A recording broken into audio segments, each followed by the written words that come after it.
All right, Mike, let's first start with the B game here in Peoria. Joe Musgrove going to pitch in that. What's the expectation for Joe pitch-wise, and what do you want to see today from him? Yeah, it's a good opportunity for Joe to get back on the backfield pitching a B game. Just work on his craft. Be on the setting where he can control things a little bit, be able to build up to pitch count. Again, in a controlled environment.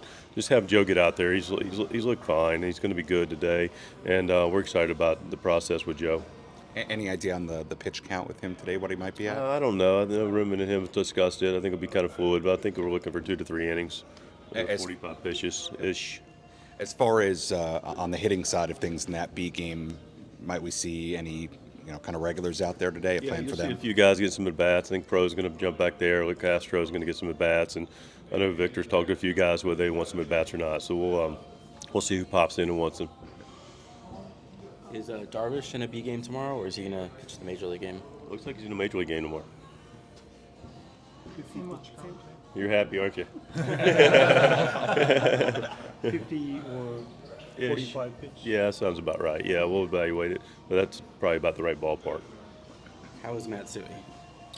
Better. Played catch yesterday, a little more intensity today, and hadn't had any setbacks. He's progressing well and feels good. So just take it day by day, build him up. Everybody good? Another good look at your outfielders over there in San Francisco. Still a competition, I guess. Yeah, complete competition. Yeah, guys are going to get out there today and see what they can do, and I'm excited. Guys are playing well, and really pleased with the way they're going about their business, being aggressive, being themselves, and letting it all hang out. How many of those guys actually profile as center fielders? I mean, do you have Quite a few. Yeah, quite a few, which is good. If you can have, we talk about shortstops. You got a lot of center fielders. Guys can move to the corners. They're versatile and athletic, so it's a good situation. Bob Melvin was excited when you were joining the staff a couple of years ago. What is your relationship like with him, and are you excited to see him today? Yeah, it's good to see Bob and Rhino and Matt Williams and Brian Price. I'm looking forward to saying hello to him.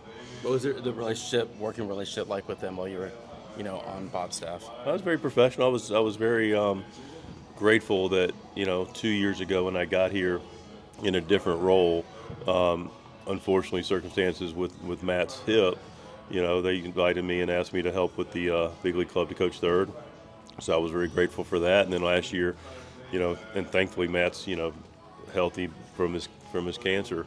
Asked me to do the same thing, work with the infielders and coach third base, and asked me to stay the entire year. And so I was able to get with the club through the NLCS and be a part of that process. And last year he asked me to stay with the team as well after Matt came back, and I was grateful for the opportunity to contribute any way they wanted. Have you two talked much since you've been, taking over his job? Not a lot, no. I'm sure he's got his hands full, and I have mine. So, saw him at the winter meetings, sat next to him. Good conversation. another big bat joins the West with Matt Chapman? Any thoughts on him coming to the division? I didn't know he was joining anybody. I've been busy with. I guess they signed him. Yeah, I don't know who. Okay, well, yeah, good for him. I don't know. I didn't know anything about it. Okay, sorry. Yeah, I've been concentrating on the Padres this morning, but good for him. Mike, back to the young group of players, the outfielders in particular, it seems like a group that's not just talented, but obviously they've played together a lot in the minor leagues. They seem to really have sort of a camaraderie about them, too. From a player development standpoint, how valuable is that when you talk about those guys progressing to the major leagues, that camaraderie part of it?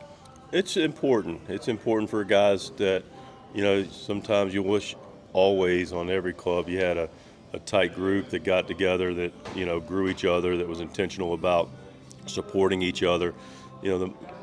It's always encouraged in the minor leagues. It's a challenge for players to do that because, the groups don't go to the big leagues, the individual players go to the big leagues. And so when players have that selfless, team first, greater good, help my teammate, genuine mentality, those are special traits that this group has. Marcy and Paulie and, Merrill and Martorella and Castagnone and, that group, they're really sincere about, they clearly want to individually get to the big leagues, but they've been very sincere about a brotherhood, and that's a really powerful thing, and it's feeding into our clubhouse, and it's a good message, and it's a good way they're modeling how to compete and be together.